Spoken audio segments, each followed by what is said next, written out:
I like that, huh? I like that. Well, not bad. Good morning, everybody. Actually, it's not good morning. It's good evening. It's good evening.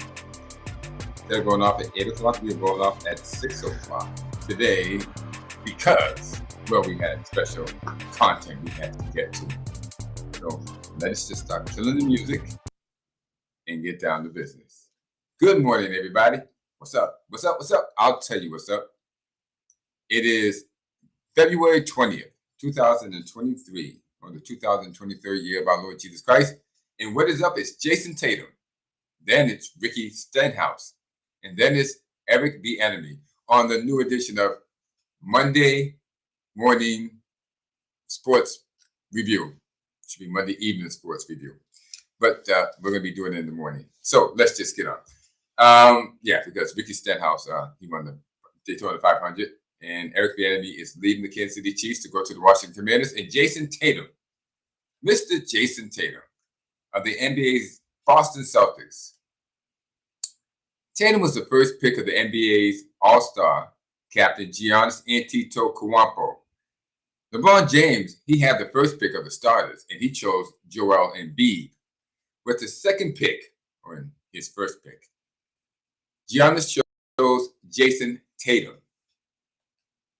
Jason Tatum, not Joel Embiid, not Kyrie Irving, not Paul George, not Kawhi Leonard, not John Morant. He'll be his second pick. He chose Jason Tatum. What does that show? Well, I'll tell you, it shows that Giannis is smarter than LeBron James when it comes to personnel acumen. But let's approach it from another angle. Giannis is the best player in the game. He is. Face it, John Morant, LeBron James, Kevin Durant, Luka Doncic, Kyrie Irving lovers. Giannis, a.k.a. Zeus, is the most dominant player in the NBA. We have a saying, game recognizes game. Giannis picking Jason Tatum means that the best recognizes the best. Zeus is the NBA's most dominant player offensively and defensively in combination in the NBA. The second most dominant player is Jason Tatum. You see, Giannis is the most dominant because he is the most physically imposing player. He is bigger, he is stronger, he is faster, and he is taller than 99% of the NBA. Jason Tatum is the most offensively skilled player in the NBA who will play good defense. Giannis is not as offensively skilled as Tatum, but he could be if the NBA didn't allow him to thrive by running over people. To put it bluntly, Antetokounmpo would be lucky to stay on the floor for a whole game, much less score 20 points 90% of the time, because 90% of his points are drives to the basket, done either by driving around the defenders or, in most cases, going through them. You see, the NBA, always in search of making a star, made one out of Giannis, and as usual, they've taken it too far. They've enabled him to be one-dimensional in order to cash in on him as soon as possible. By allowing Zeus to run over people without ever getting called for the obvious offensive foul, Giannis has not had to develop his offensive game. He is barely better than when he started 9 years ago, meaning he can make a 12-foot shot now, only when no one is guarding him. Now, would he ever be as good offensively as Tatum? Well, that would be a hard stretch, but let's put it this way. Antetokounmpo is very, very, very, very smart, and he would get a lot better quickly if they made him actually play and have to develop his offensive game. He would easily be a 20-point, 30-point scorer, maybe not in the same capacity as Tatum, because Jason Tatum is a one-of-a-kind, must-see TV type of player. He can shoot the ball from anywhere on the court. And I mean that, and I mean that, and I mean that, and I don't even know how else to put it, but he can shoot the ball from anywhere on the court. 2 feet away from the basket, layup, dunk, 3 feet, turnaround jumper, hook shot, tossing 10 feet away, 15 away, 18 away, 21 away, 25 feet away, 30 feet away. The kid can shoot it from anywhere in the court. He has great handle. He dribbles as good, if not better, than most guards. He can drive the ball to the hoop with power and with speed, and he can finish at the rim in a dozen of ways. You can call Giannis 1A, and you can call Tatum 1B. So, in this All-Star game, Jason Tatum responded to Giannis making him his number one pick by going off for an NBA All-Star record of 55 points. That's right, ladies and gentlemen, 55 points. Well, Tatum scored 27 of these 55 in the third quarter to lead Team Giannis to a 184-177 win. He only missed 9 shots the whole game, going 22 for 31 from the field. 10 of them were three-pointers, with 9 rebounds and 6 assists, which is kind of hard to do in an All-Star game. Tatum's 55 beats out the record set by Anthony Davis of 52, who was then of the New Orleans Pelicans, but now the LA Los Angeles Fakers. Said Tatum, I found out midway through the fourth about the record. I think I had like 49, and Dame Lillard was like, yo, the record's 52. He was like, go get it. So Jason Tatum went out and got it. His teammate. Now, we need to talk about this. His teammate, Jaylen Brown. There goes Tatum and Jaylen Brown. His teammate had a very good game also. He was the other bright spot in the All-Star game, despite not being a starter. Brown led all scorers for Team LeBron with 35 points. And like I said, he didn't even start the game.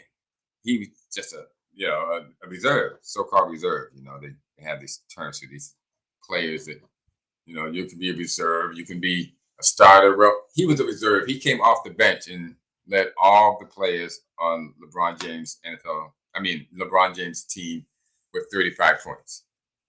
That being said, let's get them off. Okay. The two players, Tatum and Brown, actually dominated the event. Really, they did. Let's put them back on. They went mano a mano against one another in the third quarter. And really, they were going at one another. I guess they do this all the time in practice, and it was something to see. There's not a shot that any of these two can't make on the court. And they are really one player away from just dominating the NBA. That player's name is Joel Embiid, who will never win in Philadelphia. And he should realize that by now. Now, where was Zeus in all this? Well, Mr. Zeus was on the bench. It seems that Giannis is even smarter than anyone has ever given him credit for. Not only did he draft the best player in the NBA other than himself, but after scoring the first basket, Antetokounmpo checked himself out of the game to rest his injured right wrist. Why? Because all of Milwaukee's playoff hopes for this season depend on Giannis' health, which is his right wrist right now, that he injured, I think, the last game before the All-Star game. Giannis knows there is no need to risk further damage to it in a meaningless game. So Giannis was sitting on the bench and letting Jason Tatum just have a good time. Okay. The other player who dominated was Donovan Mitchell. He had 40 points and had a heck of a game. He made his presence felt. Now, we're going to move away from the NBA because we're going to talk about that tomorrow anyway. And we are going to move to the Daytona 500. The Daytona 500. Yeah, the Daytona 500. It's a car race. They go 500 miles. And somebody has to win. And who won was somebody that nobody expected to win. And let's get into that story on Monday Morning Review. There he is. Ricky Stenhouse Jr. won the Daytona 500 yesterday. That's right, ladies and gentlemen. Not Kevin Harvick, not Kyle Busch, not Chase Elliott, not Joey Logano, not Chris Buescher, not even defending Daytona champion Austin Cindric, but Ricky freaking Stenhouse. That man right there. Not one of the more known names on the tour, even though he has been on the circuit for 13 years previous to this year.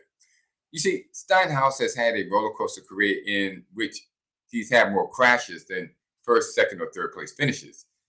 He opened up 200. He opened up the 2023 season, his 14th year, mired in a 5-year-long losing streak. I'm not kidding you. 5 years. Now, no one thought the streak would end on Sunday, but Stenhouse won the 65th Daytona 500 to the lead in double overtime. You would think it's football or basketball or even hockey now. Double overtime, then emerging ahead of Joey Logano at the moment of the caution flag on the final lap to earn the biggest win of his NASCAR Cup Series career. Steinhaus' win is the third of his 14-year career, and it ends a 199 race winless streak that had lasted over 5 years. Now, the two overtimes, they have overtimes in racing now, pushed the 65th running of the event to a record 212 laps, a dozen laps beyond the scheduled distance and a whopping 530 miles. But let's get back to Ricky Stenhouse. A decade ago, 10 years ago, Stenhouse, well, actually longer than that, but we'll just say a decade in some years, Stenhouse was a rising star. He piled up accolades as a two-time champion of the Xfinity Series and was the 2013 Cup Rookie of the Year. But from that point forward, his career has not been much of a career. After beginning with such promise, he failed to win for 5 years. Then he won twice. Like lightning struck twice. He won twice in 2017. But soon after that, well, right after that, he found himself again in a drought.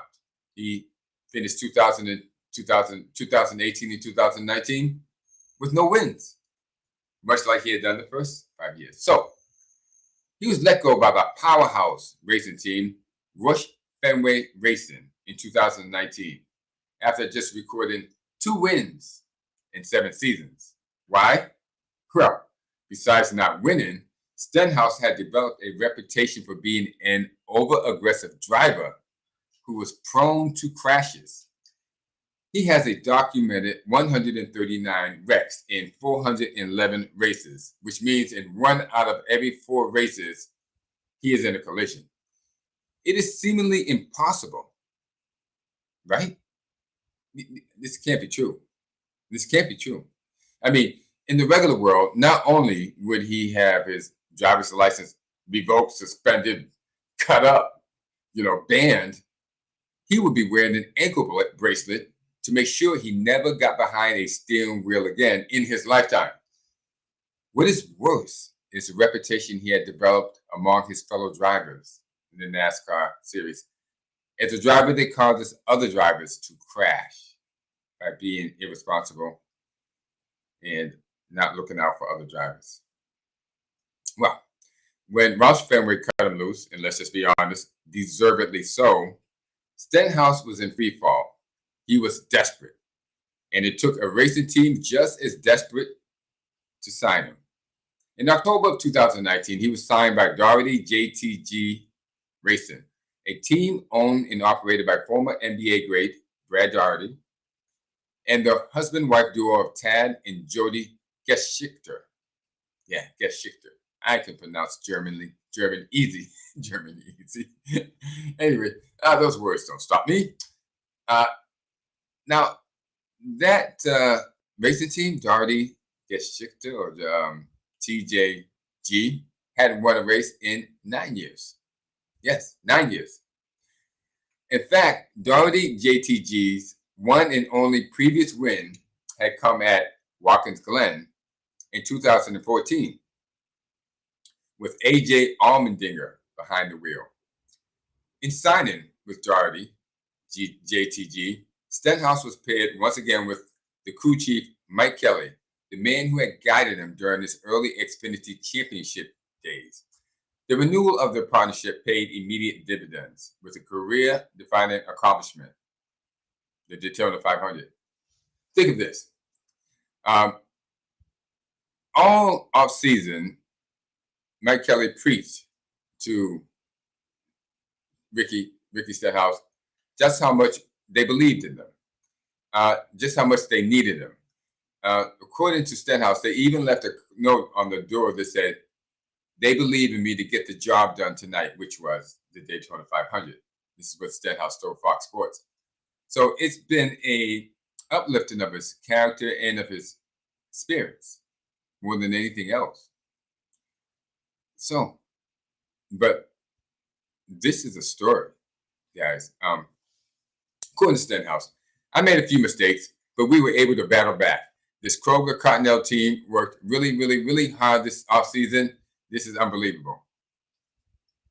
This Daytona 500 win is a story of David versus Goliath because all the rest of the racing teams entered more than one car. The Doherty JTG is known, or yeah, only had one car to enter. That was Ricky Stenhouse. And why Stenhouse was still racing after 5 years of nothing is emotionally ridiculous.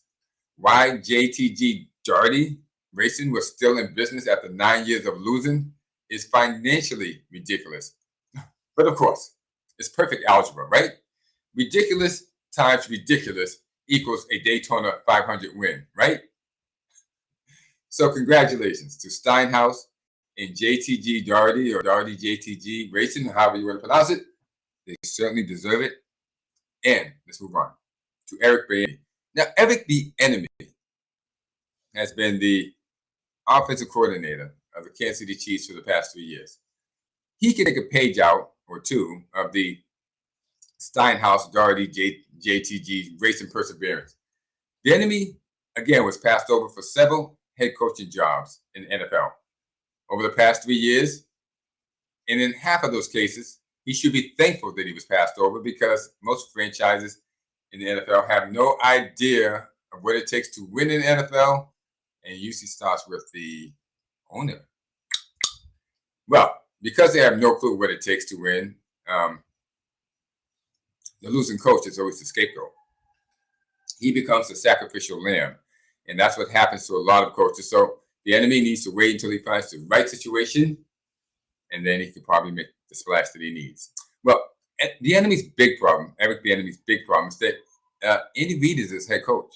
And everyone knows that Andy Reid is the real genius behind the Kansas City offense. Always has been and always will be. He was that person before Eric Bieniemy signed on. He's that person when Eric Bieniemy signed on, and he would be that person now that Eric Bieniemy has gone. The offensive coordinator in Kansas City is just Reid's sounding board, a person to bounce off offensive ideas before he implements them. The Bears made a mistake of hiring Matt Nagy in 2019, the OC of KC before Bieniemy. Nagy's 3-year tenure in Chicago was a disaster, and that would be putting it nicely. So the bloom is off of Reid's coaching pedigree, even though he also, Doug Peterson was also his offensive coach before Nagy. But if Bieniemy does good, if Mr. Eric Bieniemy does good with the Washington Commanders, whose offense was one of the worst in the league last season, not even the sky will be the limit for the opportunities that will come. So take the extra bounce in the paycheck, which the Commanders are giving to you, to move to Washington and keep moving forward, Eric B. That's it. That's all. That's it. That's all, folks. That's all I have for today. So, sports fans, ladies and gentlemen, sports fans everywhere, it is adios, arrivederci, auf Wiedersehen, au revoir, ciao, vaya con Dios, and goodbye, everybody. See you tomorrow on NBA Tuesday.